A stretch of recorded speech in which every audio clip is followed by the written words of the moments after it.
including in the mayor's race in the city of Vista. One of the candidates there, Deputy Mayor John Franklin, is joining us. John, good morning. Lauren, thanks for having me. Absolutely. I was asking a little bit about your history in Vista, how long you've been there. I mean, you've been a resident and working there for quite some time. I have, yeah. For the last 10 years, I've been honored to serve the people of Vista, 8 of those as a member of the City Council.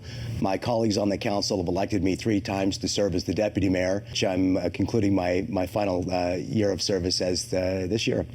So what do you feel are the biggest challenges facing a city like Vista? I can tell you, since I'm in the area, what I observe, but what do you see as a member of City Council as the biggest challenge? My family has observed the homelessness problem grow, not just in our county and our state, but really in the city of Vista.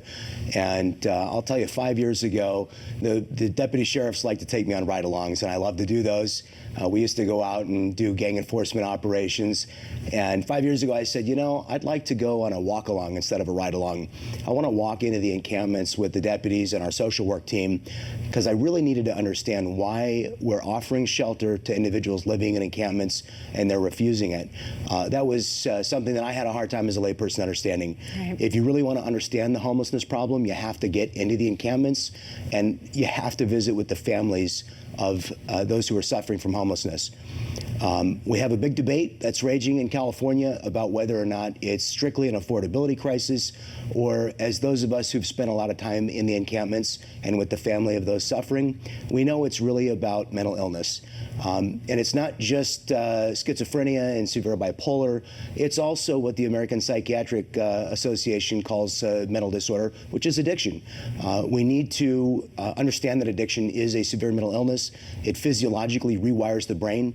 It deprives those who are suffering from fentanyl or meth or heroin addiction of the ability to make rational choices for their own health and welfare.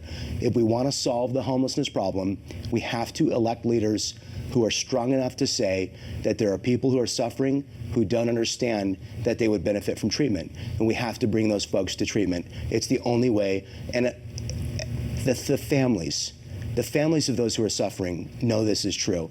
I've worked with those families. I've worked with Hope Street Coalition, which is an organization that works to tell the stories of the families who suffer from homelessness. We've got to help those families access the court system. The court system is, you know, we spend $10.8 billion with a B as a state trying to solve housing and homelessness. If you check that out on a Google search, that's the housing and homeless line item in our state budget.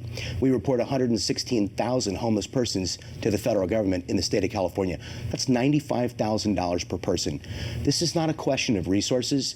We have shelter beds available all the time, but we have to help families access the court system so they can get a severely mentally ill family member to the help that they need. Well, John, as someone who is a family member of someone who's dealing with that exact issue, I can tell you one of the struggles is forcing them to do that, and the state not allowing anyone who may be a loved one to force them to do Right. that. So as the mayor of a city like Vista, how can you change that? Sure. What power do you have to really make a difference where the state will allow you to go in and force someone into treatment? The important thing is, do we have elected officials who will change the narrative? I've served for 10 years in elective office, and honestly, my wife and I'd like to go back and focus on our business and our family life, but I really feel that this is the thing I have to offer my community, is to lead on this message of how we fix homelessness. As mayor, I'll have the opportunity to be heard on this subject. It's about changing the dialogue. It's about families and voters understanding that we care and our heart is for the people who suffer on our streets and for their families. When they know that that's where our heart is, when they know that we truly care about helping people that live on the street, then they will allow us to do the things that are needed to help those family members.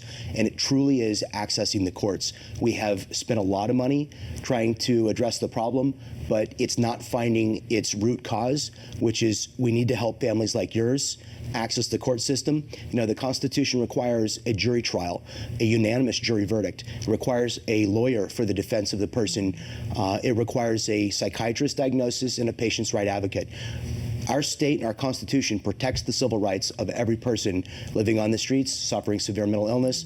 So we need to help those families navigate to help the best interest of the person suffering from homelessness, also protecting their civil rights, to get them to the help and care that they need. The question is, how many politicians have come and interviewed with you here who have been willing to say that? It's a difficult message.